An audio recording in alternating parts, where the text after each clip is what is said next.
Welcome, everyone. I'm delighted to see so many people here with us today. My name is Anthony Suarez. I am the director of the Centre for Cross-Border Cooperation, what was the Centre for Cross-Border Studies until September, when we celebrated our 25th anniversary. I am so pleased to see so many of you here, and the reason that we're here today is to celebrate 25 years of the operation of the bodies on the Strand 2 of the Belfast Good Friday Agreement, and in particular, the impact of the implementation bodies that were set up on the Strand 2. Now, for those of you who like your facts, there was one body here, or one organisation that will be taking part in today's event that is 24 years old, Tourism Ireland, but as part of the family of implementation bodies. This is an important event because each implementation body has its own very specific remit, its own very specific mission. But we at the Centre have had the absolute honour of kind of taking a helicopter view of what all of the implementation bodies have done and what they are doing, and seeing how they have impacts in areas that you wouldn't normally assume with specific implementation bodies. It's important that we recognise and that we celebrate the work of those implementation bodies. It's fantastic work, and all of those who are involved in the implementation bodies, but also their sponsoring departments in the two jurisdictions here on the island of Ireland, the ministers responsible, the Irish government and the Northern Ireland Executive. This is something that you really have to be proud of. Sit back, look at it, appreciate it, and see what these implementation bodies have done over the last quarter of a century and what they can do for the next 25 or more years. So I'm so pleased to see so many of you here today to share in this moment. And it's my absolute pleasure to introduce to you and to ask to come to the stage Conor Murphy, MLA, Minister for the Economy. We really, really do appreciate the Minister's presence here with us today, and we really do appreciate also the tight schedule that you are on. So we completely understand and know that you have many other things to do. So once you made your remarks, we appreciate that you have to go on to your next event, but we're absolutely honoured that you are here as a Minister of the Northern Ireland Executive to take part in today's event. So I ask Conor Murphy to come to the stage. Thank you.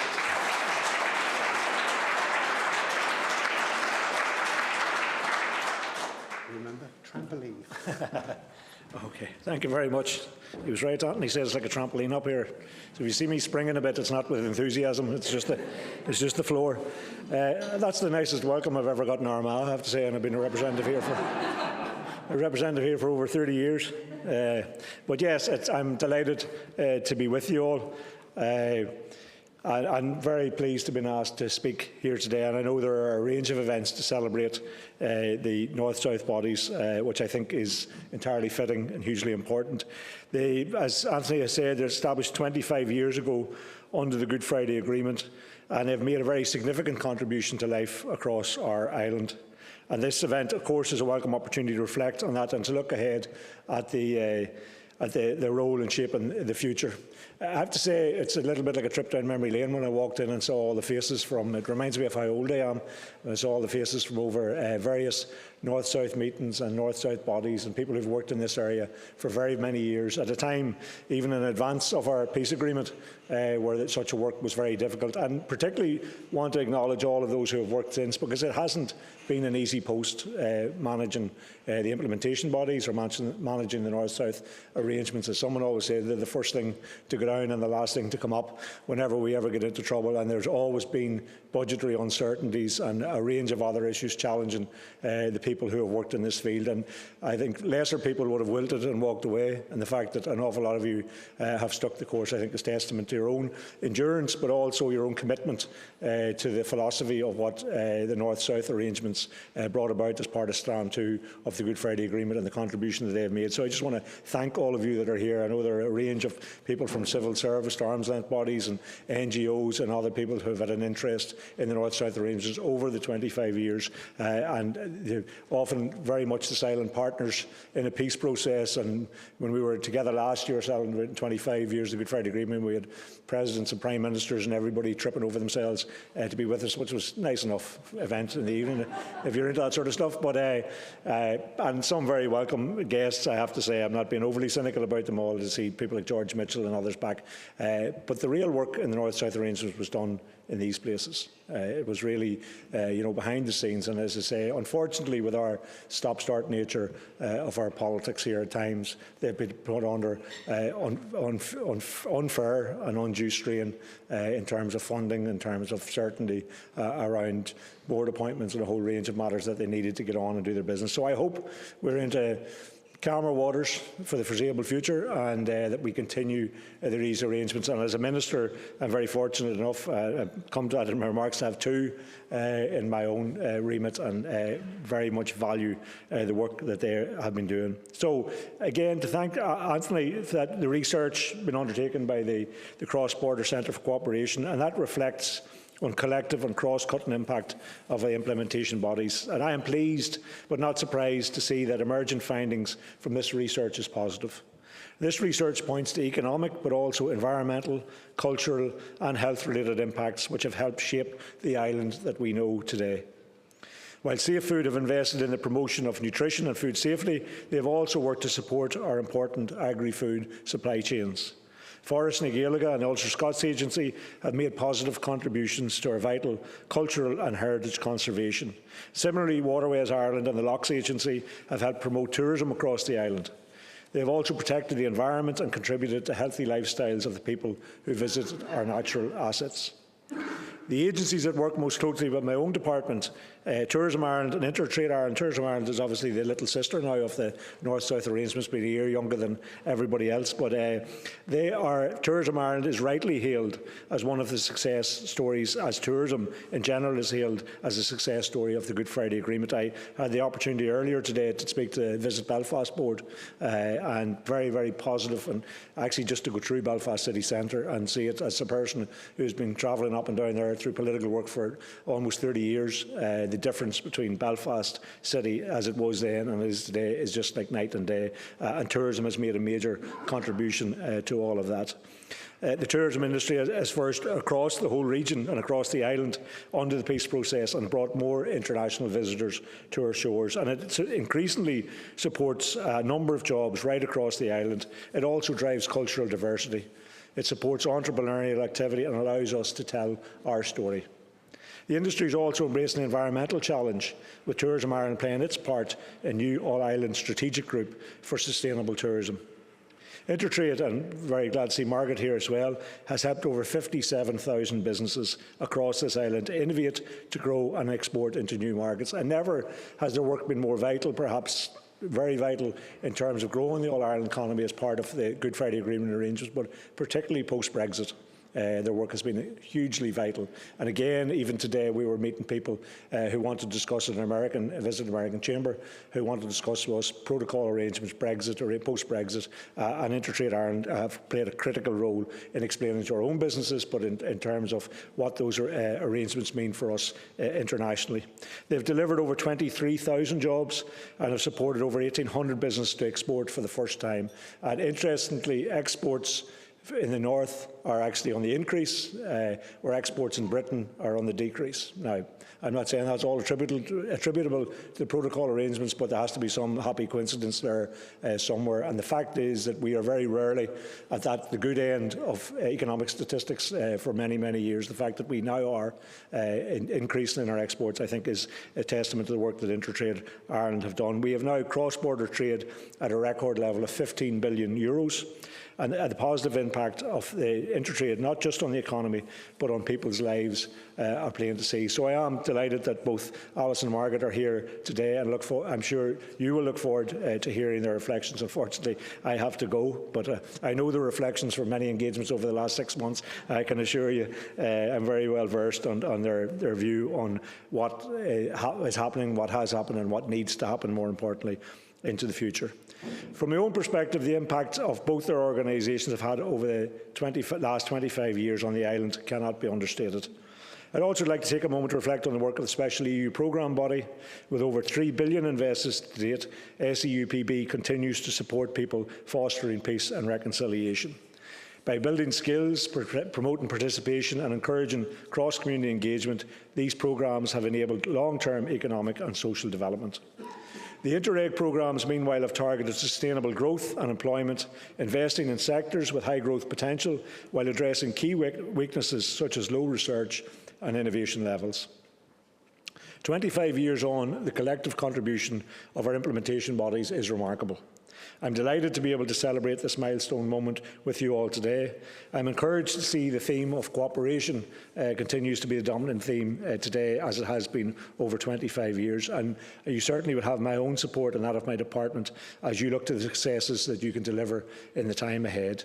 So once again, I just want to thank you all. I want to thank Anthony for inviting me to be here. I'm sorry that I can't stay for more of the reflections, but I have to head on to another event. But I just want to reiterate my personal thanks, and that if I can, for the moment, it's never an easy task to speak for the executive, but I will attempt to speak for the executive and the executives that have gone before, and thanking all of you for your contribution, as I say, through good times and many difficult times, where you've continued to keep the work of the North-South arrangements going, promote that opportunity and that sense of optimism that was engendered by the Good Friday Agreement, that things could change on this island and that things could change for the better. And the evidence of that is all around us. I just left a SRC campus over the city here, across the way, where young people are gathering to head to the States for a year's study, and the world is their oyster, basically. Their horizons are endless, and that wasn't the situation that we found ourselves in 25 years ago. So I think everyone who's been involved in this work can rightly congratulate themselves for a contribution to all of that. I look forward to many more years' success in this area. Thank you very much indeed.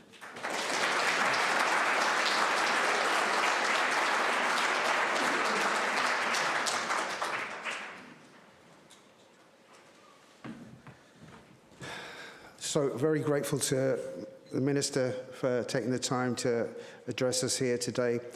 The Minister mentioned there research that's been undertaken, managed by us at the Centre. This is part of the S2 at 25 project, Strand 2 at 25 project, which is a project supported by the Peace Plus programme, a programme managed by the Special EU Programmes Body. And we're delighted to be able to undertake this project because it is allowing us, through this research, to really have a look at what the implementation bodies have achieved over the last 25 years and what the opportunities are going forward. The people who are responsible for undertaking the primary research, looking into those impacts, are from Optimum Research and Innovation NI, Dr. Karen Orr and Dr. Leanne O'Hara, and I'm going to ask them to come up in 2 seconds just to take you through, allow you to have a look at the framework, having a look at the collective impacts of those implementation bodies, what they've achieved across various areas. So it's my great pleasure to ask both of you to come up to the stage. Thank you. So Dr. Karen Orr and Dr. Leanne O'Hara.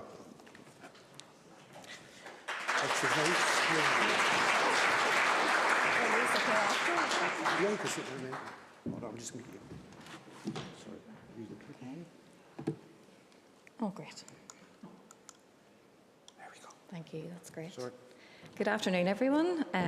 So I'm Leanne, and I'll be speaking for the first half of this. So thank you for having us this afternoon. Both Karen and I have really enjoyed working on this project, and it's lovely to see some familiar faces here this afternoon. So I'm going to take you through, the first part of this is really looking at the methodology and what we actually did as part of our primary research. And then we're going to move on by introducing the collective model and some of the information that really helped us inform that collective impact model.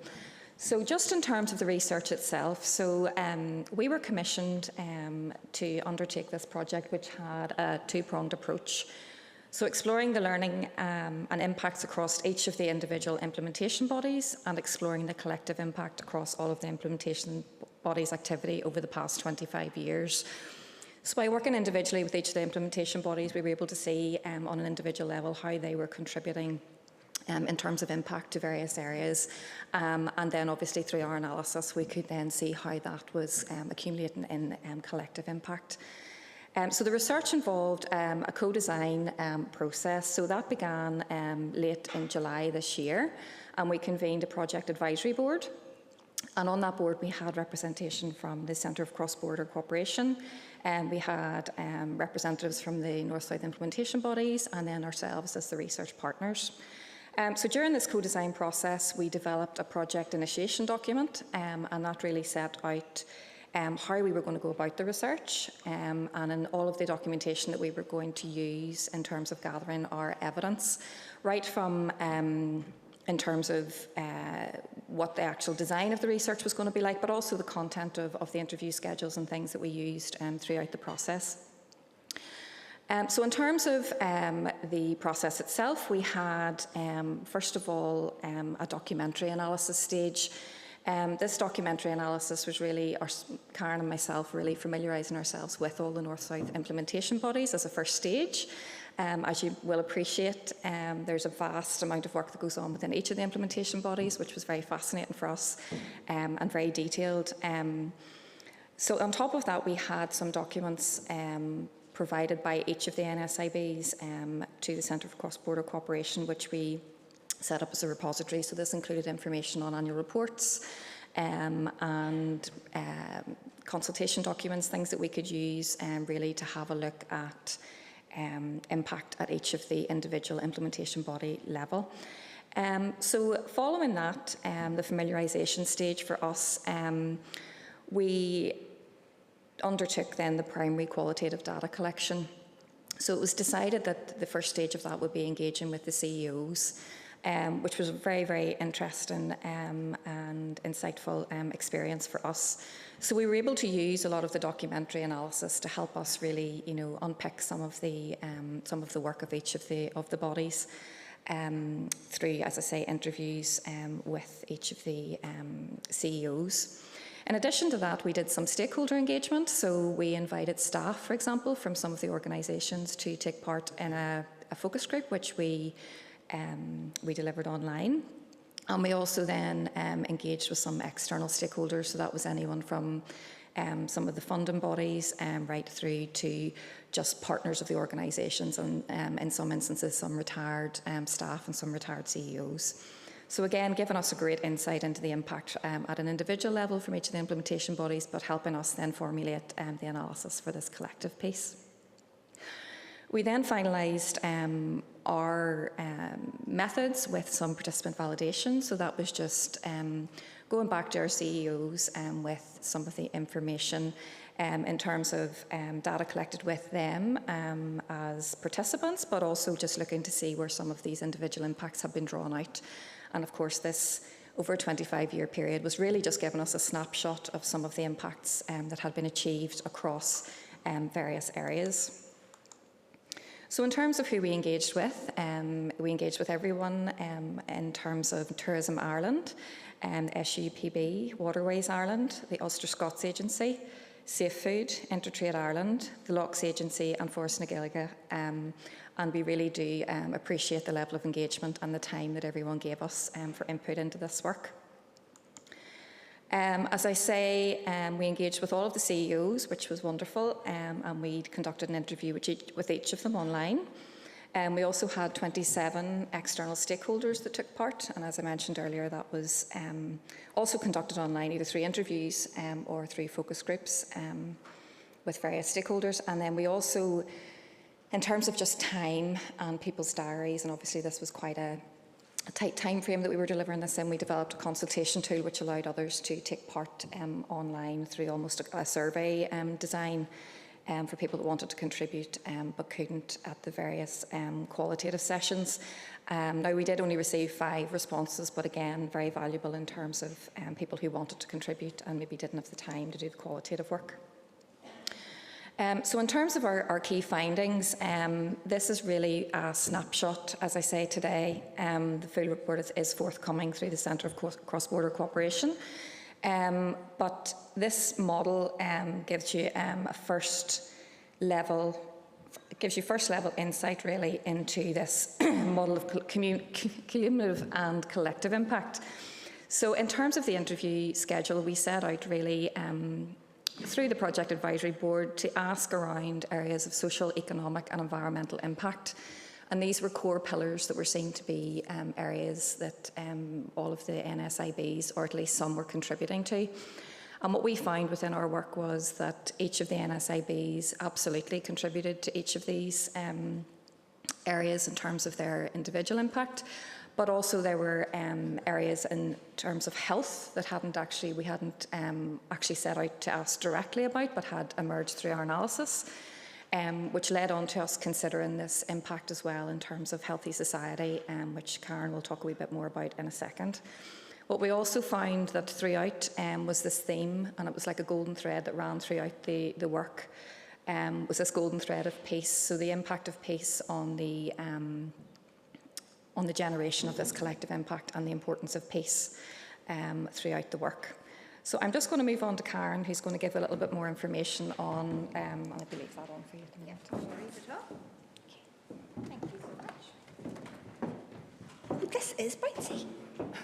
Oh my goodness, that kind of took me by surprise. Okay, everyone, good afternoon. Oh goodness, my voice is about to go. That's great timing, Karen. Sorry, excuse me. Okay, so I'm going to talk you through this model. Obviously, this is kind of an overarching representation of an awful lot of information, a particularly large report that has culminated as part of this research, but I'm going to take you through each of these pillars that are presented in this model to give you a bit of a flavour in terms of the kind of things that were emerging from the data that we collected. So first and foremost, we have, as Leanne said, the key pillars that we kind of went into this project looking at, which was our economic, social, environmental, and the North-South cooperation pillar, which you'll see it's not actually represented as a pillar, but more as an underpinning infrastructure, if you like, of all of these impacts presented there at the bottom of that model. And as Leanne said, from the data that we collected, we felt that we needed to add to that, and we felt we needed to add this additional dimension of health. So I'm going to talk you through each of these pillars independently, but I hope to be able to demonstrate as I go through that whilst we're presenting them independently, there was a fluidity and there was a pervasiveness in the data and what we had seen from each of the North-South implementation bodies, in that whilst some of the implementation bodies were contributing, I suppose, more strongly to one of these impact areas compared to others, all implementation bodies were actually contributing to all. So some might align more closely to others, but just to flag from the outset that there is that pervasiveness, that all of them are contributing in some way or another to each of these different aspects. So take you through some of the key findings then for each of these impacts. So we have an economic impact. These are presented in no particular order. We're not placing any value on one over the other. So the economic impacts first, whenever we really unpicked the data and had a look at what was going on here, this was kind of separated out into what we have categorised here as 4 separate sub-themes. So one of the key economic impacts that came through was trade. Now, as I talk through, I'm going to give some examples, I suppose, from some of the implementation bodies to give a bit of a flavour, if you like, in terms of how they're contributing to each of these impact pillars. So our trade, did I miss a slide? No? I felt like these came in a different order, so it's threw me a wee bit, but don't worry. Let me just see. We're missing a slide. So the first thing I'm going to talk about, which we don't have a slide for, I knew I had something else coming, but that's okay. I can paint a lovely picture in your head. You don't need a slide. The first thing I wanted to talk about was the North-South cooperation. The Minister obviously highlighted how much he values this and how appreciated that was, and I just wanted to begin by, I suppose, setting that cornerstone of the importance and the value of North-South cooperation that came through from all of our implementation bodies. For us, the North-South cooperation came through sometimes as an impact, as an end, and for other implementation bodies, it was a means to an end. So via North-South cooperation, they were able to achieve their impacts, or they were able to achieve their achievements. And for others, for example, Intertrade Ireland, who have the legislative remit to encourage and promote North-South cooperation, for them, North-South cooperation was an impact in and of itself. So that particular theme, or that particular structure for us, was very much, there was variations in terms of what that looked like for each of the implementation bodies. So for some it looked very much like governance structures and cooperating and collaborating around policies, reports, budgetary requirements. For others, they talked about it being very much about a strategic agenda whereby cooperation was at the heart of what they were doing in order to achieve their goals. And as I said, for Intertrade Ireland, that level of North-South cooperation was an outcome in and of itself as part of their legislative remit. So I didn't want to skip that. The North-South cooperation was obviously a very important aspect. For some reason, the slide has disappeared on us. Okay, so now I'll move on then to talking about impact. So whenever we look at the trade impacts, again, obviously there was a significant contribution, which we have heard about today already, from Intertrade Ireland, whose work has seen vast growth in the cross-border trade between North and South over the years, and the Minister commented there on some of the figures. And as I highlighted at the beginning of this, obviously they would maybe potentially be one of the first implementation bodies that you might think of when thinking of economic growth and thinking of trade growth, but certainly we find examples whereby the other implementation bodies were contributing to this agenda as well. So for example, Safe Food, in their work in strengthening the integrity of the food chain, they are adding to economic impacts, SEUPB, in terms of their support via Interreg and Peace funding, which is focusing on small businesses and research and development, again contributing to economic trade. And then the likes of Waterways Ireland and Locks Agency, which I'll talk a little bit about more next, in terms of their work in contributing to tourism and boosting trade, are also contributing to this particular pillar. I'll move on to tourism then, because it aligns quite nicely. So Leanne talked at the beginning in the model, we have this golden thread of peace that was, again, it was coming through a lot of the data that we were collecting, and I suppose it was presenting itself as really this steady ground. It was almost the infrastructure upon which all of these other impacts and all of these other outcomes could be realised. And so whenever we look at tourism, for example, peace building is such an important aspect of that in terms of promoting Ireland as a destination of choice, as a destination where people are going to want to come and visit. So SEUPB's role there in terms of levelling that steady ground to facilitate tourism and to facilitate that growth definitely comes through in the report. Tourism Ireland, obviously they have been mentioned already this morning or this afternoon, and their role in facilitating the vast growth in tourism across the island of Ireland. Again, though, other perhaps less obvious contributors to this particular impact, for example, the language bodies, so the likes of Forras na Gaelga's work and the likes of Ulster Scots Agency's work, in terms of promoting cultural heritage, in terms of their work in promoting cultural sites. So the aspect of cultural tourism that they're contributing to as well is obviously also leading to the economic benefits that we are noting here.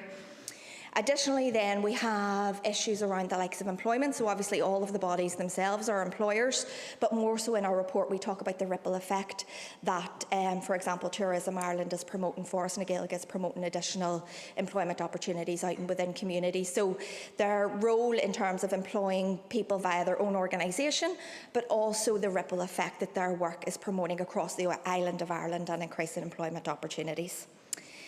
Finally then, in terms of the economic impact, we also have a theme which is probably less sizable in comparison to the others, but still really important to note, and it's this idea of internationalisation.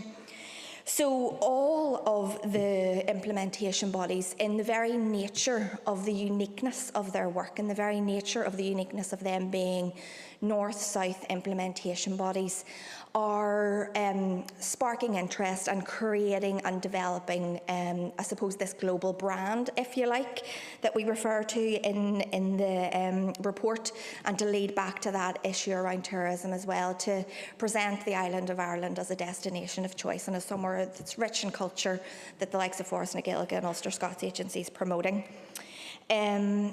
Also as well, when we look at internationalisation and in terms of the languages bodies and the roles that they're playing, there's some interesting findings coming out there in terms of their work in presenting Ireland or Northern Ireland on a global scale. So the Ulster Scotch Agency talks about their work in terms of training people in particular bands or instruments and them taking that off into a global scale and showing off those skill sets, I suppose, on an international stage. And then Forest na Gaeilge also talked about their work with global brands, big global brands like Microsoft and all the big tech companies in terms of doing work to promote the use of the Irish language in their interfaces. So the internationalisation, I suppose, of these small number of implementation bodies and how they're bringing this work to an international stage, we thought was really important to capture and highlight within this particular theme. How am I doing for time? I'm okay so far? Okay. So that was a big one. The next thing to move on to in terms of the environment then. So again, as will come no surprise, the Lochs Agency and Waterways Ireland were obviously a very big contributor to this particular theme in terms of their protection and preservation of waterways, but we must also note that all of the other implementation bodies are recognised there in terms of their environmental sustainability agendas and in terms of their climate action plans as well. So let me see. In terms of the social outcomes then, one of the first things we refer to here is this idea of culture and identity. Again, as will be no surprise, Forest na Gaeilge and Ulster Scots agencies work in terms of promoting their cultural heritage, and the preservation of cultural heritage comes out really strongly here. And one really interesting insight we had from one of the stakeholders referred to just how important this was and how it's a little bit unquantifiable, but the importance and the value of the work that they are doing to provide a conducive and a positive space for people to express and celebrate their cultural identity, and flagging what would be the potential ramifications if such positive avenues weren't there.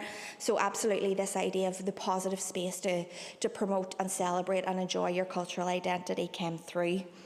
Community relations, peace and reconciliation. Again, the language bodies are working towards that with the cultural work that they're doing. And as well as that, we have to note SEUPB's massive role in this in terms of the impact of their peace funding and the work that they're doing to reinforce peaceful communities and reconciliation. So the next one we have here then, which was I suppose the added extra, was this health pillar. It wasn't necessarily one that we set out to explore, but it was one that came through very strongly. And that wasn't just through Safe Food. Yes, Safe Food's data contributed to this largely in terms of this sub-theme of healthy eating. So a lot of their work around working on healthy eating behaviours is definitely a key sub-theme of that. But we also have aspects of physical activity. So, for example, Waterways Ireland and the Lochs Agency and their work around marine tourism and all of the positive physical healthy behaviours that their work is encouraging around the promotion of blue spaces and green spaces. We had insights from Forest na Gaeilge, who are doing work with walking trails. I had another example. Anyway, yeah, I think this idea of having those blue spaces and green spaces for people to go out and be physically active and enjoy nature is contributing to this overarching theme of health as well. And then additionally, SEUPB's funding around health and wellbeing and community resilience. We felt that these things, they sat aside separately from the other pillars of social, economic and environmental impact, and we felt deserved a theme of their own, if you like. So that brings us back then to this overarching model that we began with. Again, just to remind you that we have the overarching pillars, the economic impacts, the social impacts, the environmental impacts. We've now added in the health impacts, all underpinned by the benefits of the North-South cooperation, and all including this pervasive nature of peace running through it and creating that infrastructure whereby each of these other impacts, I suppose, can be facilitated. But we also wanted to look at what can the intersection of all of that look like. What does this look like when we stand above all of that and look at the big picture? And so this model emerged of this idea of healthy societies. We see this model as being a little bit of like a virtuous cycle, whereby if we have healthy individuals who are then employed, we're going to have healthy economies, we'll have healthy communities, people who are looking after their environment. This intersection really is presented as a healthy community, whereby each of these pillars are feeding in and working together as this intersection, as this overlap of where all of the work of the implementation bodies collides. And finally then, just one last point that we felt was really important to note as well. Up until now, we've talked all around the impacts, the achievements, the really good work of the North-South implementation bodies. Within the research, we also looked at, well, how did they achieve the achievements that they came to? And I think this is really important to highlight, that obviously we acknowledge the wider socioeconomic and political systems that we're all working within, but we are presenting two key themes, I suppose, as a buffer to that, one of which was the North-South cooperation. All of the implementation bodies commented very positively and worked very positively, cooperatively, North and South, whether that was between themselves and their sponsoring departments, or whether that was between themselves and other organisations, arm's length bodies or universities, whatever that might be on a North-South basis. And then really importantly as well, one of the biggest buffers we found that came through in the data were these organisational factors. So the Minister again spoke of the resilience of the North-South implementation bodies, and that's certainly something that we have wanted to flag in our report, that the resilience of the implementation bodies and what they have withstood and contributed to over the past 25 years, as well as the agility. They've had to adapt, they've had to evolve, they've had to grow. It hasn't been a level playing field. They've had multiple things fired their way, and the agility with which they've been able to respond to that has really been a buffer, and it's really been a facilitator for them to actually achieve the achievements that they have. Finally, as well as that, I think a lot of them talked about their commitment to evidence-informed practice and their commitment to constantly learn and evolve and grow. And I think, again, that presented itself as a really keen facilitator for them to actually achieve what they have over the last 25 years. That is everything I needed to cover. I think just in conclusion, I want to reiterate, it was mentioned before around this being a celebration of what the North-South implementation bodies have achieved and been working on over the last 25 years. And we sincerely hope that the work we have conducted and what we have presented is a celebration and presents the implementation bodies' work that they have achieved, and also some of those challenges that they've come across and how those organisational factors and those key buffers, if you like, and those key facilitators have helped them overcome some of the challenges.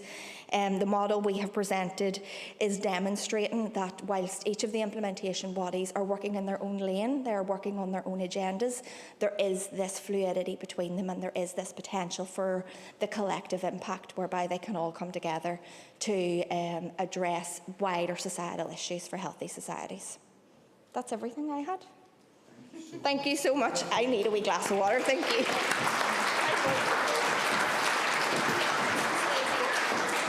Yes. Please do stay there, but I want to say something to you both. I want to apologise. Karen and Leanne had to look at masses of information. You're thinking about a range of implementation bodies and the work they have done for 25 years. And if you just think of the amount of annual reports, that means corporate plan, strategy documents, and then the interviews with those who work in those implementation bodies and stakeholders. And I'm going to say something, I hope you don't mind. This was a deep dive for you into territory that maybe you weren't really familiar with, in terms that you might have known some of the implementation bodies, but not necessarily all. And I think one of the things that's really been achieved through this work is that overarching, that model, and being able to take that helicopter view of the work of all of the implementation bodies and how individual implementation bodies have impacts in areas that you just wouldn't normally necessarily assume that they would have impacts in that. So I think it's been really important to see that, and I'm really, really grateful. Sorry, I'm saying we are really, really grateful for the work you have done. So I just wanted to make sure that you got the recognition that you deserve. So thank you so much for that work. So thanks very much again to our research, Leanne and Karen. Thank you.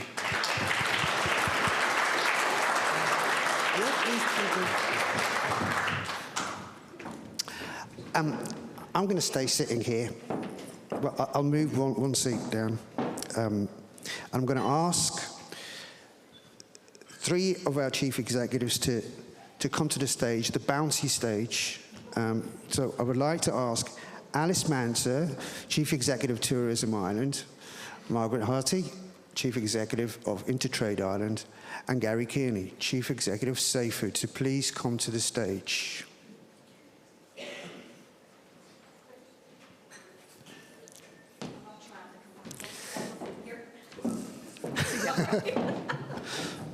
I'm going to move. There it is. Excellent.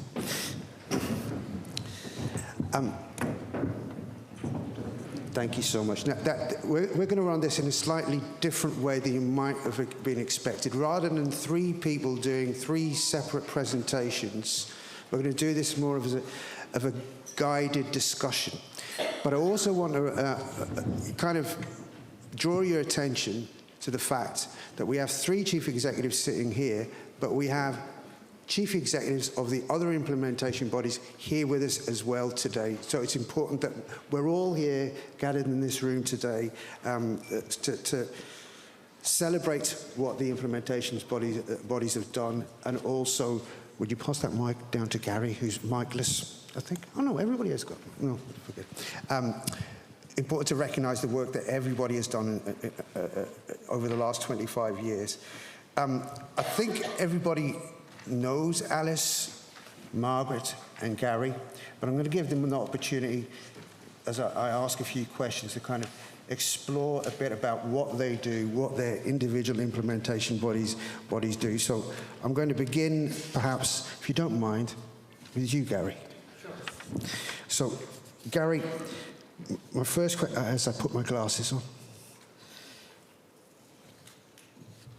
we've been talking about research. The research has been done looking at the collective impacts of the implementation bodies. But in terms of Safe Food itself, having looked at what Safe Food have done, what they're doing, research has really been at the heart of what Safe Food has done over the last 25 years. It's at the core of what you do. So my question to you is, how has the research you at Safe Food have commissioned informed your work on public awareness campaigns across the island of Ireland? Yeah. Thanks, Anthony. I suppose as context, and just so people will know where we're coming from, Safe Food is a public health organisation, and our remit is to promote food safety and nutrition across the island.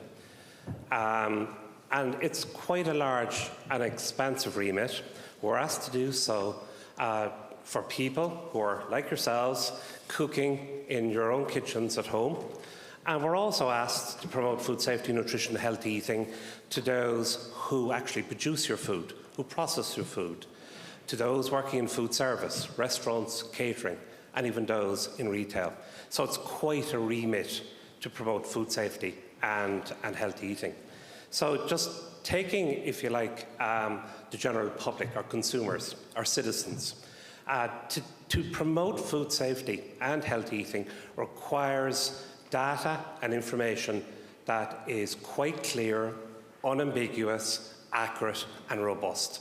In an era of disinformation, many truths, what is the real truth around foods and other aspects of society through social media platforms and everything else, we have to navigate our way through all that confusion and give good, solid scientific advice. So we are a science-based organisation. We're an organisation full of scientists, microbiologists, chemists, and nutritionists, and so on. So just to give you a sense of how we use our research, again, funding research is part of our remit. We have been funding research across this island and between these islands for the last 25 years. We have, I think the last count was over 750 different researchers across the island have been involved in our projects. So we commission research.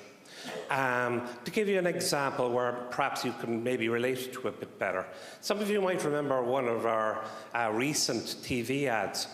It's a blue ad. You're seeing a mother cooking kitchen on a board, and it's in UV blue. You're seeing the bacteria moving around the kitchen. Some of you are nodding, you remember this.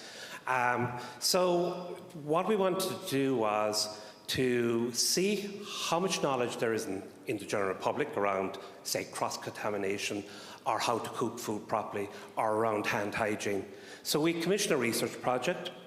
It involved University of Ulster, University of Dublin, University of Cork, and they came together, those researchers, and put together a methodology and a piece of research to acquire data and information and understanding of consumers in regard to general food safety in the kitchen.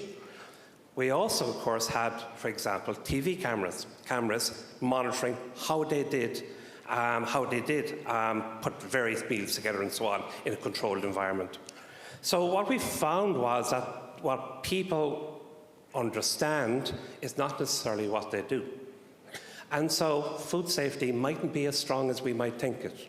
So we'll take those outputs of our research project, we'll build on a behavioural science model, and then we'll convert that to a public-facing or public awareness TV advertising. What we found is that people are surprised that they don't do what they say, but it's human nature. And so the role for us is, one ad doesn't solve it. It needs repetitive and continued education, awareness, and learning. So in, I suppose, the last 25 years, we have funded and commissioned in excess of 150 research projects. And one of them is fine basic food safety hygiene in the kitchen, but other aspects to look at nutrition, healthy eating, obesity, doing a bit of horizon scanning. How is climate change going to affect food safety in our homes, for industry, and on the island? So our range is quite broad, our research is quite broad, but fundamental to us, if the research is not good, and it's not solid, and it's not unambiguous, we can't do anything with it. So for us, science is in our DNA, without a doubt. Thank you so much, Gary. And I just picked up there, you mentioned one research project, and as he named the universities that are involved in that research, that research itself is North-South cooperation, because you're involving researchers from the two jurisdictions. Well, absolutely. All our research projects are all island, and they're all involving, part of the requirement is that if a project is funded, it needs institutions from both sides of the border. And in fact, really, it's evolved over the years because these islands are quite small. You know, food safety is an issue. There's an old saying in food safety: bugs don't respect borders.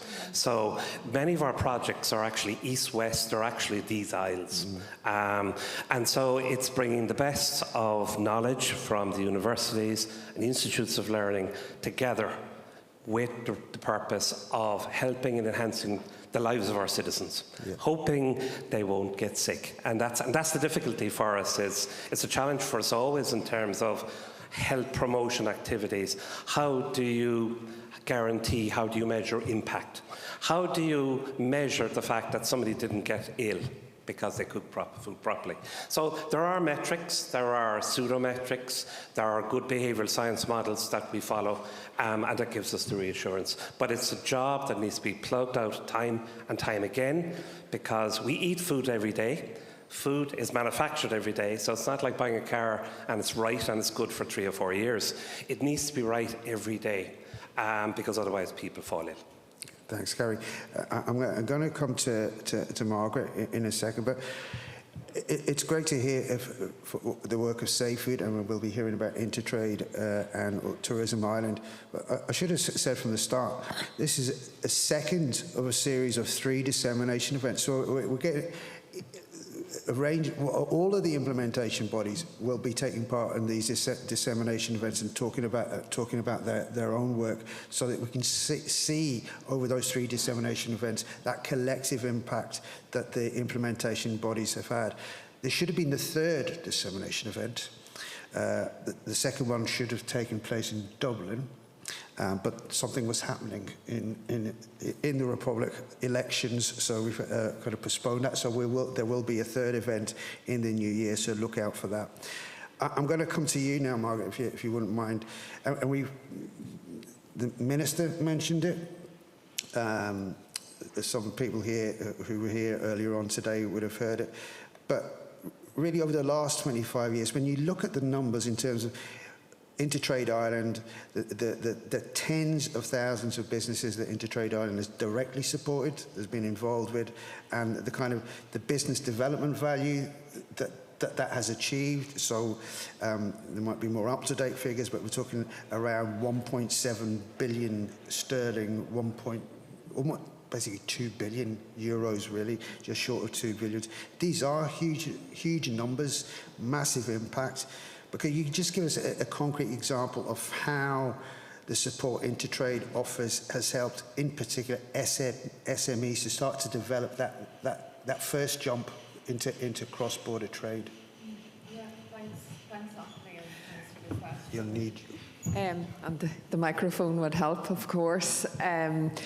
So we're incredibly proud of I suppose, the role that we have played as an organisation in supporting small and medium-sized enterprises to take advantage of this unique opportunity to trade and collaborate across the island of Ireland. And I know the Minister referenced this morning the latest cross-border trade stats that literally were hot off the press yesterday evening. So when we opened our doors in 1999, cross-border trade was valued at €2 billion, and today that stands at €15.1 billion. So quite a transition over that intervening period. And I think one of the first decisions that we took as an organisation was that we had to be relevant to business. There was no point in having this shiny new body set up in Uri if we were not relevant to all of the businesses on the island. So in a practical way, we help businesses to export cross-border, to identify new opportunities to sell their products and services. Cross-border market, in terms of cross-border trade, is really important as a first-time export market for small businesses, because we know from our research that those businesses, 75% of them then go on to export off the island. And that's what we need. That's what our economy needs. We need more exporting businesses to be competitive, to be productive, to employ more people, to be more innovative. So that's a key strategic priority for Intertrade Ireland: grow the value and volume of trade, but grow the number of businesses that are actually trading cross-border, and with that view, they go off the island. But we also support, we do a lot of other work in terms of, again, the whole drive towards innovation. So we need our businesses to embrace innovation. And what we do in a cross-border context is look at how that can be accelerated through cross-border collaboration. So businesses who have an idea for a new product or service, we match a business in Northern Ireland, we'll match them either with another company in the south that has the capability, with an academic institution that has the capability.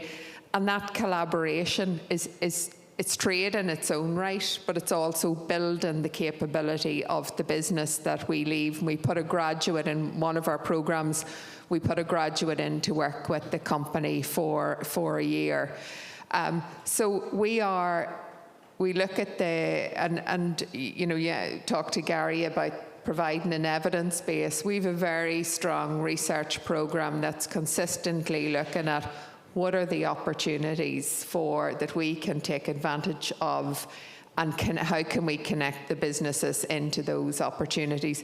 We do that day in and daily, and I think it's crucial that we're also on the pulse of business. So we have an all-island business monitor survey. We survey 750 businesses across the island on a quarterly basis, and we do pride ourselves in being an agile organisation. We'll constantly pivot and tailor and introduce new supports to help businesses. And obviously Brexit, for us as the All-Ireland Trade Body, Brexit was a very, potentially a game changer. And again, Intertrade Ireland had a remit and a role to help businesses to understand, give them information, to understand what could that mean for my business, what do I need to do to continue to trade. We established our Brexit advisory service. We supported over 60,000 businesses through that. That's transitioned into a new trade hub. We've supported 12,000 businesses this year so far. So we're a very business-friendly and business-focused organisation, and I think that's crucial to our raison d'etre. Thank you, Margaret. Look, the work that Leanne and Karen did as well, the data is there, we can see it, but once again, I mentioned to Gary, as he mentioned that with that research project and the universities involved, but you mentioned it as well in terms of it's the businesses you deal with in both jurisdictions, but the kind of networking that happens, so across business, but business and academia, it's kind of cross-sectoral, and it's all, again, based around, well, it involves North-South collaboration, North-South cooperation, or even just a simple thing of getting to know business in the other jurisdiction, getting to know academia in the other jurisdiction. Just that is, I think, is also really important. And again, it came out in the work that Karen and Leanne did. I'm going to move on to Alice now. And Gary and Margaret, you're not off the hook. We'll be coming back to you again, but just over to Alice now. So if we take, again, a kind of helicopter look and kind of looking back, I suppose, in terms of, and sticking to the idea of the economy, what has been the importance of overseas tourism to the island of Ireland? What does it contribute to the economy of the island of Ireland, or the economy, in Northern Ireland, the Republic of Ireland? What is the importance? What is the value of it? Well, tourism has been a bit of a powerhouse for the island, I would say, and tourism is the biggest Indigenous industry that we have island-wide, so it's a really great one for us to be collaborating on across the border. Take last year, for example, in revenue figures, overseas visitors brought in 6.4 billion euros or 5.1 billion pounds to the island economy. That came from about 8 million visitors choosing to come to us, and about a quarter of those came to Northern Ireland. We've seen 10x the level of interest in visiting Northern Ireland from 2002 to now, and there are 300,000 jobs island-wide supported by tourism. About 2/3 of those depend on overseas tourism specifically, because overseas visitors tend to stay for longer and spend more, so they're a really important part of the picture, and it's our great honour at Tourism Ireland to tell the story of what the island offers overseas across 14 plus overseas markets, to invite visitors in. But when you talk about economic impact, and the numbers are really important and we pay deep attention to them, and we're ambitious for the future on that basis, it's also about people, though, as well as the numbers. And sometimes what inspires me day to day is all of the incredible entrepreneurs and small and medium-sized businesses island-wide who are coming up with fantastic ideas to set up businesses, to thrive within their communities and to welcome visitors. And, that could be the person opening up their sheep farm to sheepdog demonstrations. We're here in Armagh, so I have to mention some of the orchard experiences where people are inviting others to come and experience the apple harvest and cider making and so on. It could be the person who in retirement decides that they're going to share some of their local knowledge and take people on cliff walks and be a tour guide. But there are so many of these inspiring businesses. So when you think about the 6.4 billion euros or 5.1 billion pounds, when you think about the 300,000 jobs, I just encourage everyone to just picture those incredible people island-wide who are thriving in their communities and offering employment by welcoming these overseas visitors that it's our great privilege to encourage to come here. I'm going to ask a cheeky question. Well, it's not a quick cheeky question. It's, can you tell me, do you spend your holidays on the island of Ireland? Oh, I mean, this is my favourite question.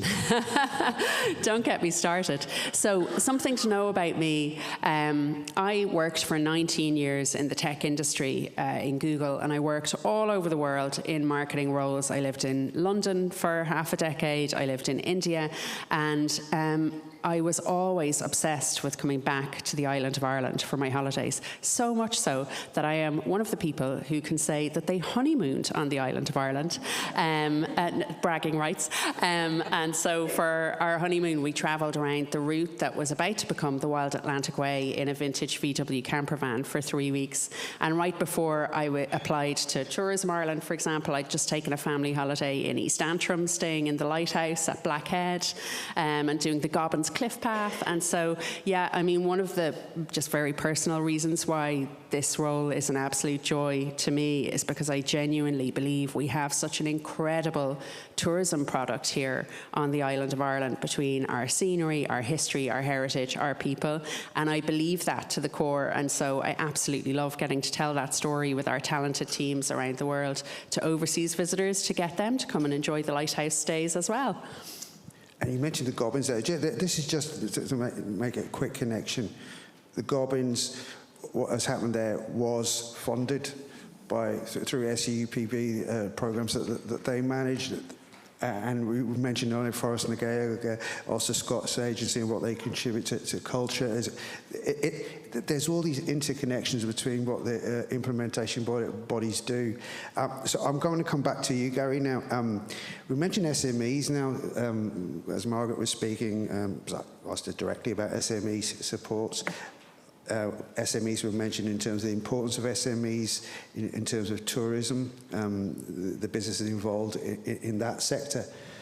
But in terms of Safe Food, what do you think Safe Food's role might have been or has been or is in terms of supporting food businesses, SME food businesses across the island, and what have been the kind of key impacts of that work that you may have done with SME food businesses?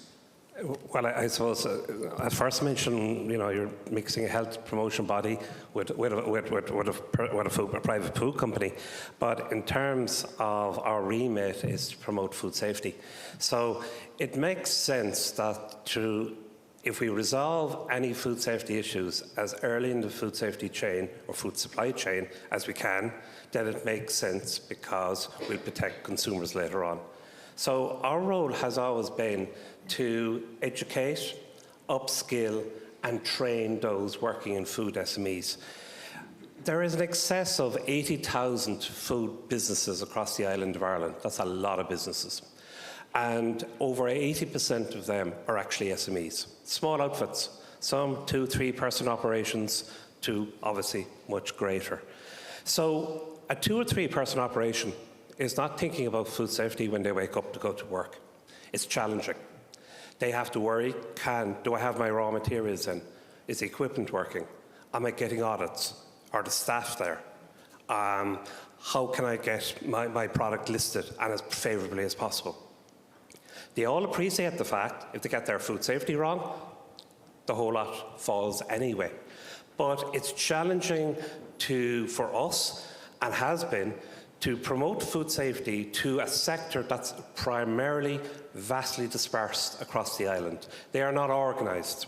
Those who produce dairy products aren't in all one society where one can go in and put in place a programme of training, whatever.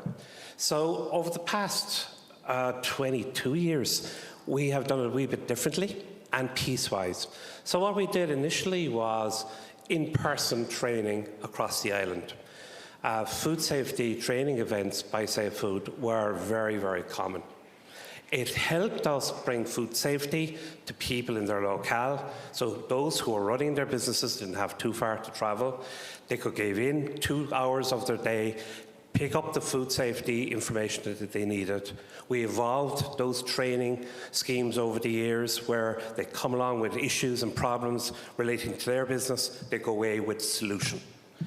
And over time, we have, I think, the 25,000 companies over the 21 or 22 years we have met, engaged with and provided training.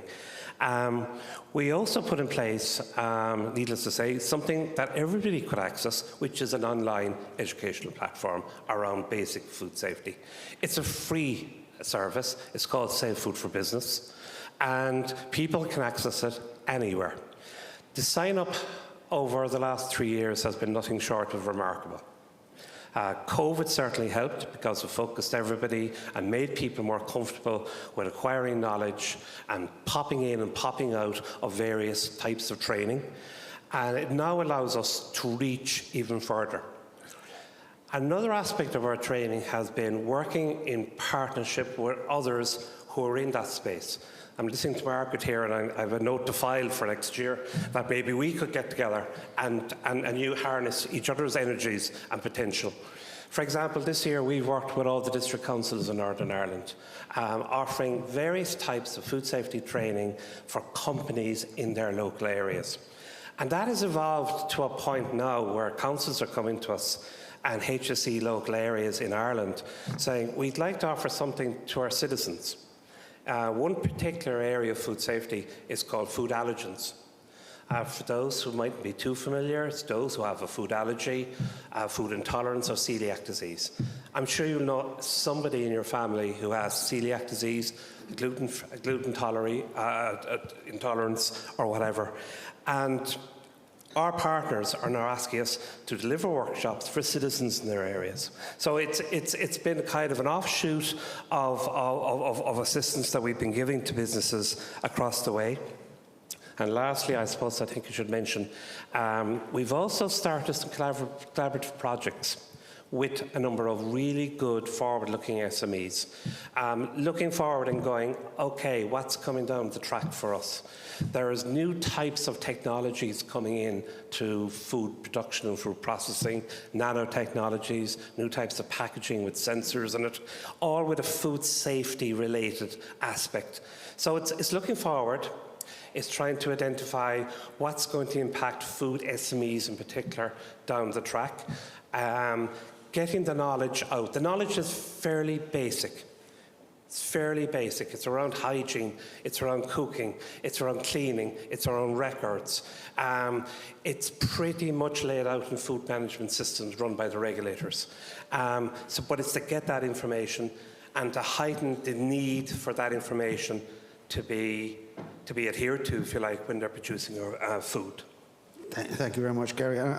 Again, just sticking to the supports for SMEs in particular, and just to mention again, I'm just thinking again of the work that Leanne and Karen did in terms of the research, kind of giving the helicopter view of things. And again, Waterways Island, for example, or Locks Agency, the kind of work that they do also supports directly or indirectly, small businesses, fisheries, tourism, in terms of the work that they do. It's impacts you don't necessarily kind of connect with those particular implementation bodies. But coming to you, Margaret, Intertrade Ireland has kind of really been looking at supporting SMEs to take up the opportunities presented by the green economy, decarbonisation and the circular economy, and seeing that as a priority. How do you see that type of work developing over the next 5-10 years? I think this is it's a critical area for all of us, and I think it crosses, which is why it's identified as that type of an area. But for businesses, sustainability is becoming and is going to increasingly become a licence to trade. So irrespective, at a government level, at a sponsored departmental level, there is a drive to net zero economy, sustainable economy, green economy, and that's really important. And at a macro level, we have commissioned research that's looking at, and as Gary said earlier, bugs don't stop at the border, well, waste doesn't stop at the border, or wind doesn't stop at the border. So we have a number of significant pieces of research underway. One looked at circular economy opportunities on an all-island basis, but again, looking for what's the opportunity for the SMEs in there. So there are a number of recommendations from around that, from that report, looking for greater policy alignment on an all-island basis, but very practical opportunities of one very good model of best practice in Northern Ireland, where you have a resource matching programme, so you can recycle various different used products into other sectors, and opportunities like that. We also have a piece of research underway looking at offshore wind and hydrogen, and again there has to be an all-island solution to that, but again importantly looking at what's the opportunity there in the future for SMEs to get involved in those supply chains.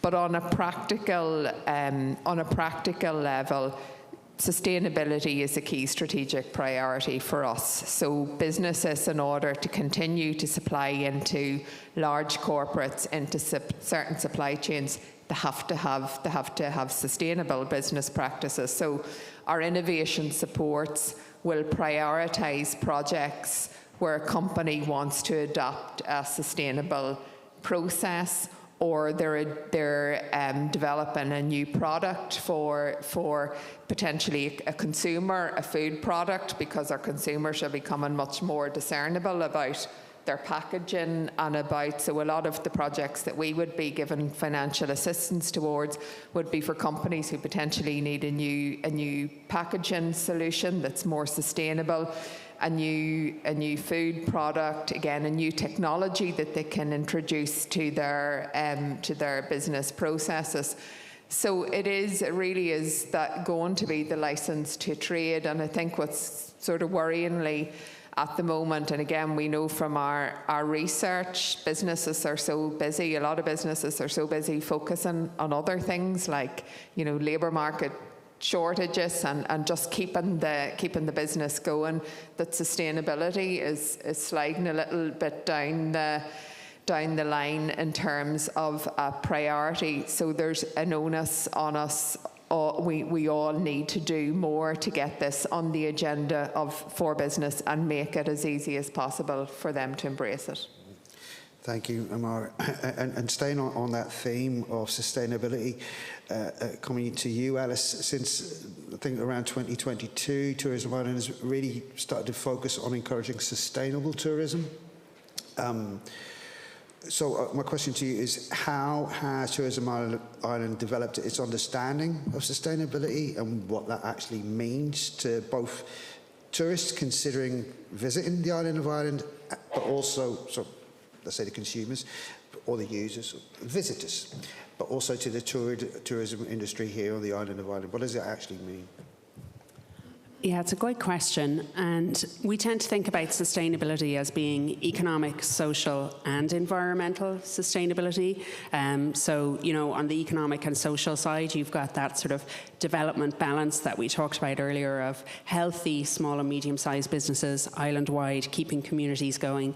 But I'm not going to dwell on that point because we already talked a little bit about economic and social sustainability. So if we go right into environmental sustainability, it's a really interesting one for tourism, and particularly for tourism on an island, because this is an island. You have to fly, sail or swim to get here, and not surprisingly most people fly or sail, and that comes with a carbon footprint. So there is a carbon footprint associated with getting people here, and we've tried to think about that responsibly, and we innovated at Tourism Ireland, came up with a model called revenue per carbon footprint, and it's where we try and look at, well, if you want to grow revenue, the 6.4 billion that we talked about earlier, how can you do that in a way that produces the least carbon footprint? So you're basically looking for markets where people come and they either are coming from close by, so there's less of a carbon footprint, or if they're coming from further away, they're going to stay for longer and spend more.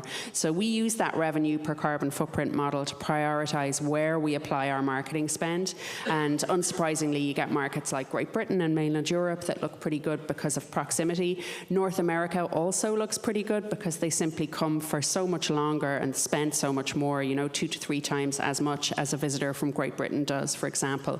So revenue per carbon footprint looks good. But there are other markets further afield that we've deprioritised in terms of our marketing. And that's not to say that those visitors aren't welcome. They're always going to be welcome. But it's us responsibly applying our budgets in order to drive both economic growth but also minimise then the environmental impact. And then you talked about visitors and their perception and businesses on the ground.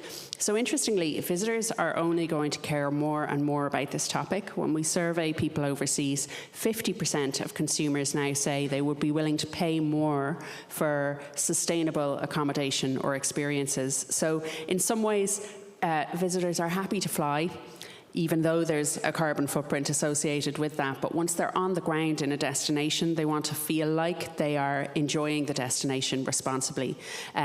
So we're also putting a lot of emphasis on telling the story. I mean, we've got over 1,000 kilometres of greenways now that you can cycle and enjoy. People want dwell time in nature.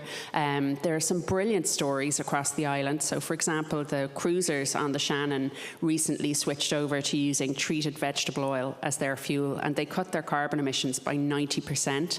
So we ran an advertising campaign based on that in Germany, which is very sustainability conscious, and it absolutely took off. 11 million views and plenty of Germans on the Shannon this year. Then we also had a guy called Fred Siru, whose surname I always slightly struggle with, so apologies. There are probably people in the audience who could pronounce it better than me. But Fred presents First Dates in Great Britain, and he came across by ferry with us and travelled by bike from Dublin through the Mournes, along the Causeway Coast and into Donegal. And that's for a series that's going to show on ITV to millions of households next year. And it's a great example of encouraging slow tourism. We're not going to get millions of people who want to cycle all the way from Dublin, right the way around to Donegal, but it will inspire people that there are brilliant bike trips, hiking trails, low impact ways to enjoy nature and spend dwell time in communities, which is called slow tourism. And we'll have a big emphasis on that next year, encouraging people to get out and about and enjoy slow tourism, spend time in communities, spend time in nature. And so that's another way to tell the story to people who want those responsible, sustainable experiences on the ground. Thank you so much, Alice. Before opening up to questions from the questions, comments, congratulations, whatever you would like, I'm just going to throw one last question, just to the three of you, and I'll let whoever wants to pick up on it, pick up on it. You're not obliged, but again, so the work that Karen and Leanne did, and looking at what you've all been doing over the last 25 years, and they mentioned it, and it's the word resilience. Margaret, you mentioned the B word. It's normally me, the first one to mention the B word, but you did. That was a kind of something unexpected, changing the landscape, changing the context. But the implementation bodies have had to, over the last 25 years, to face those kind of, let's say, unexpected challenges. Brexit being one of them, but another one not that long ago, COVID, has been mentioned. But we've seen how they all of them have met those challenges with resilience, and they've collaborated to get through those challenges. So my question to you, and whoever wants to pick up on this, please feel free. What would you be your kind of key asks in terms of how your particular, or the implementation bodies can meet those challenges, maximise the opportunities that are certainly going to arise over the next 25 years? Anybody want to pick that one? Sure, I'll go first. It's Christmas time, and I know the sponsor departments are here, so I can give my Christmas list, including budget, staffing, and everything, all good things known to man. Looking forward 25 from now, next 25, and it'll go fast as well, as the last 25 has. I mean, in say food, we're looking at, establishing a staff presence in Northern Ireland. We're based in Cork and Dublin, and we're in Northern Ireland every week. But a lot of our work and our future work is going to be working with communities across the island, especially in the area of promoting healthy eating, nutrition, and obviously food safety as well. We have a programme starting at the end of March, establishing over 30 different community groups right across this island. So it makes sense to be there, to be plugged in. We're also looking at food safety. No one gets up, in the morning and think of food safety. Nutrition, neither. But we're looking at those two as food, and considering food as the vehicle to a much wider, in a holistic way, better health status. So, especially in disadvantaged areas, if we get the food right, the healthy eating right, the safety right, it leads to better outcomes, for example, in inequalities, in mental health, and so on, especially in disadvantaged areas. So it's an area we're looking to develop and expand into. A second wish list, if you want to look at it that way, is looking forward, is we want to look at our competencies in-house.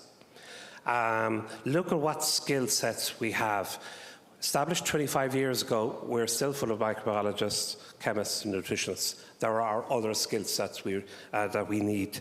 And again, with our focus on working closer to our citizens, we need more skill sets that are better suited to that type of work, like behavioural scientists, like community activists, and so on and so forth. Also looking at what type of communication specialists do we need for the next 25 years. I mean, the way people will live their lives in the next 25 years is going to change. How our citizens consume information is going to change in the next 25 years. And as an agency tasked with promoting food safety, good health promotion advice directly to consumers, how are we going to do that in an environment where maybe AI generates a new truth, where there's extensive maybe disinformation prevalent on, for example, social media platforms? 25 years ago, I don't think there was even Facebook. Now, it's a different kettle of fish. 25 years' time, it's going to be completely different again. We will have a challenge as a public health agency in getting our messages out in a way that people will first of all consume them and then take notice and hopefully generate a positive behaviour change. Gary, if you've got more wishes... I have one more. Oh, I was going to say put them in the stocking, but if it's one more... Can I go? Yeah? Yes. I lied, it's 4. I have one more. I do think, the Minister referenced earlier, the need for stable and enhanced resources needs to be assured. I think I speak on behalf of all the North-South bodies. It's been up and down, difficult. Getting business done is difficult, and streamlining of administrative processes, I think there's probably a trick we're all missing. How we do that is open to debate. But certainly, I think there's also an opportunity for us as North-South bodies to perhaps, on the foot of this research, to pause and go, well, there's areas of cooperation here, here, and here. There's synergies to be had. There's islands of expertise within our organisations, and between them we could actually deliver a lot more for ultimately the citizens of our two jurisdictions. And finally, I think it's fair to say that North-South bodies have made an enormous contribution to life on this island. They really have. Sometimes praising them is not the thing to do, but I do think we're deserving of being championed.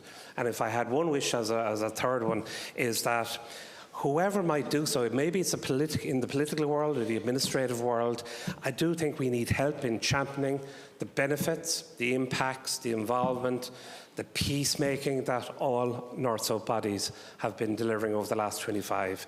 We're certainly strong, and it would be great if we could deliver even more in the next 25. There you go. I think I counted 6 wishes there. So Go with that. Let's hope Santa is good to you this Christmas. Yeah, don't know how to follow that, Gary, but I echo every one of Gary's 6 wishes, and I'll take that as well. I suppose, you know, when the bodies, we talked, you know, this morning, Anthony, we were reflecting on the past 25 years and I suppose the economic impact of the bodies. And you know, I think we were experiments 25 years ago. Nobody, we had some of the authors of the legislation here this morning, and they seemed very happy with how everything has turned out, which is really encouraging. I'm an optimist. You have to be an optimist when you work in North-South cooperation. I think the opportunity is enormous in terms of, obviously going to focus on it from an economic perspective. There are so many common economic policy priorities on this island: the drive to net zero, the adaptation of digital technologies, boosting the productivity of the businesses on the island, all that can be accelerated through all island and cross-border cooperation. And I do have to pay credit to our sponsor departments, who really are our partner departments now. But I suppose it would be an ask for, and again, it's probably back to Gary's point in terms of everybody promoting the opportunity for collaboration. I think we've proven that this works. But let's go forward and really build on what has been achieved over the past 25 years and maximise that opportunity for the future. Just one wish. Fantastic. Alice? Oh, I really liked your question around looking back over the past 25 years and then looking forward. And today has been a lovely day for looking back. And, you know, it is pretty astounding when you think about the amount of social and community change over 25 years. But when we get to the wish list and tourism, if I put a tourism lens on it, just think how much tourism has changed in 25 years. So, you know, I'm going to take a punt and say that probably most of you in the audience remember booking a holiday 25 years ago. And just think back to how you booked your holiday 25 years ago. You know, I remember booking my first holiday, and it involved walking to a bricks and mortar travel agents, and you sat down and you flicked through a brochure, and then you sort of circled somewhere, and that's where you were going on holidays. Just think how much the world of tourism has changed since Tourism Ireland was set up on the basis of consumer behaviour changing so much. Nowadays, we all have a supercomputer in our pocket. We are, 80% of us are researching and booking online. You visit 277 web pages to make your holiday decision. You spend 5 hours in research, and off you go. And I share that story only to say, when Tourism Ireland was set up, we were, you know, back in the bricks and mortar travel agent era. The world has changed so much. We're now in a digital era, and increasingly people are researching and booking holidays through AI as well. So I share that just to say, agree with Margaret and Gary that we really value the support of the North-South Ministerial Council and our wonderful sponsor departments, so that we can keep evolving and being agile and moving with the times, because it's so important if we're going to do all of the economic good work that we want to do. So it's just a big thank you. And to pick up one last topic that we talked about a little bit earlier, we also really appreciate the collaboration of our ministers' departments and the North-South Ministerial Council when policy topics come up, such as, you know, the electronic travel authorisation and how we're going to navigate that in order to keep bringing overseas visitors to the island of Ireland and to Northern Ireland. So from me, it's a big thanks and ask for more of the same commitment and enthusiasm from everybody. And thank you to you all for your commitment and enthusiasm in being here today also. Thank you so much, Alice. I'm just, going to open it up to the floor. You have time for maybe one or two questions, and I will keep my closing remarks very short. Any questions, comments that anybody would like to make? I'm just looking. Yes, at the front here.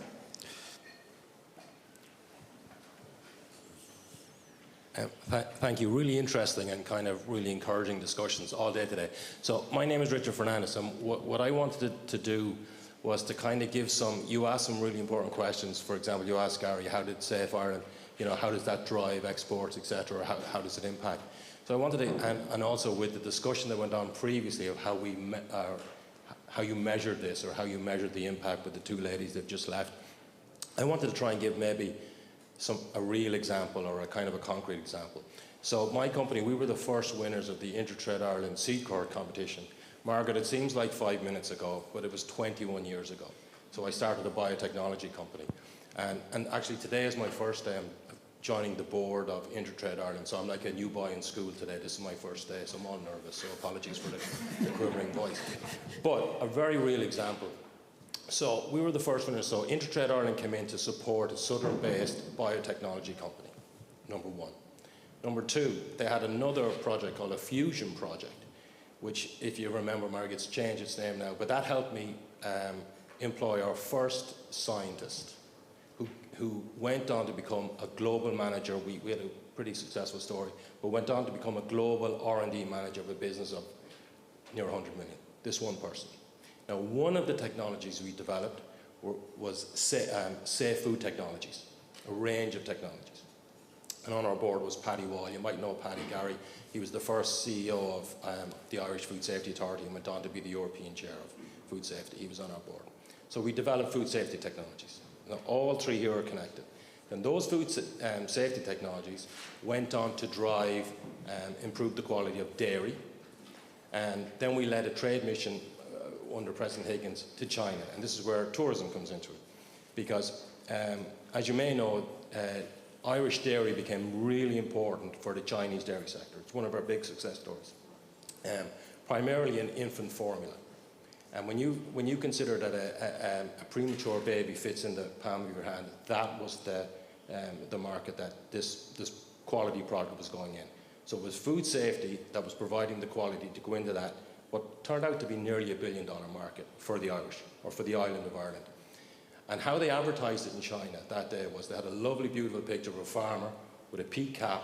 And I was actually raging about that, because I wanted a lovely biotech piece of equipment in the car and going, this is how good we are doing it. But the reason the Chinese explained it, the reason why they used that to boost their tourism was because the Chinese connected that to a family-run business, and a family would protect their children. So the quality of the product that we were developing that got us in there supported our tourism. And then they came back, and one of the leading microbiologist institutions is UCC. So a lot of Chinese came back to be educated in microbiology in UCC. So the three of you guys are representing organizations that have, and you asked the question, how do you measure the impact? Or you have a huge, I think how we talk about the impact is, first of all, you have an impact on the island, but how you have an unbelievable impact on international export of the island that sometimes is not captured or not immediately recognized because it's so overlapping. So congratulations for what you've achieved.